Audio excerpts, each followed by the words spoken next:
இந்த மாதிரி ஒரு சில விஷயங்களை நம்ம ஸ்கூல்ல இருந்து குழந்தைகிட்ட இருந்து மாத்தணும் அப்படின்னு சொல்லிட்டு சொல்லுவாங்க. ஆனா பாடம் சொல்லி கொடுக்கக்கூடிய டீச்சர், பிரின்சிபலே அந்த ஒரு மைண்ட் செட் இருந்தாங்க அப்படின்னா அந்த அம்மா அந்த ஸ்கூல்ல இருக்கக்கூடிய குழந்தைகளுக்கு என்ன பாடம் எடுத்துரும், என்ன பாடம் சொல்லி கொடுத்துரும் அப்படின்னு சொல்லிட்டு எனக்கு கேட்க தோணுது. இந்த வீடியோவை பாருங்க. ஏன் இங்க உட்காந்து எக்ஸாம் எழுதிட்டு இருக்கா? காட்டு, என்ன எக்ஸாம்? என்ன எக்ஸாம்ப்பா?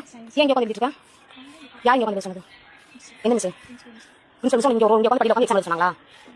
இது மாதிரி எப்போ எக்ஸாம்? மண்டே இங்கே உட்காந்துருக்கியா? எந்த டிஸ்பிளே முன்னாடி உட்காந்து பாஸ்கெட் உட்காந்துருக்கியா? சரி. இது நடந்தது பாத்தீங்கன்னா கோயம்புத்தூர் டிஸ்ட்ரிக்ட்ல செங்குட்டம்பாளையம் அப்படின்னு சொல்லக்கூடிய பர்டிகுலர் பிளேஸ்ல சுவாமி சித் பகானந்தா அப்படின்னு சொல்லக்கூடிய ஒரு பிரைவேட் ஸ்கூல்ல நடந்த விஷயம். என்ன நடந்திருக்கு அப்படின்னா, 8th ஸ்டாண்டர்ட் படிக்கக்கூடிய இந்த பாப்பா வந்துட்டு ஃபர்ஸ்ட் டைம் ஏஜ் அட்டெண்ட் பண்ணியிருக்காங்க. அவங்க வந்துட்டு வெளியே தான் உட்காந்து எக்ஸாம் எழுதணும் அப்படின்னு சொல்லிட்டு அந்த ஸ்கூலோட பிரின்சிபலே சொல்லியிருக்காங்க. அது மட்டும் இல்லாம 7th and 9th இந்த ரெண்டு எக்ஸாம், இந்த 2 நாள் நடந்த எக்ஸாம் பாத்தீங்கன்னா அந்த பாப்பா வெளியே தான் உட்காந்து எழுதியிருக்காங்க. இது வந்து வீடியோ எடுத்தது அவங்களோட அம்மா. இந்த இடத்துல வந்து கேஸ்டும் ஒரு முக்கியமான காரணமா இருக்காம இப்படி தள்ளி வச்சதுக்கு அப்படின்னு சொல்றாங்க. அந்த பாப்பா அருந்தரியர் அப்படின்னு சொல்லக்கூடிய அந்த பர்டிகுலர் காஸ்ட் சேர்ந்தவங்களாமா. சோ அதுதான் உண்மையான காரணமா இருந்திருந்தால் அந்த பர்டிகுலர் பர்சன் வந்துட்டு பிரின்சிபலா இருக்க கிடையாது, டீச்சரா இருக்கே தகுதி கிடையாது எங்கேயுமே.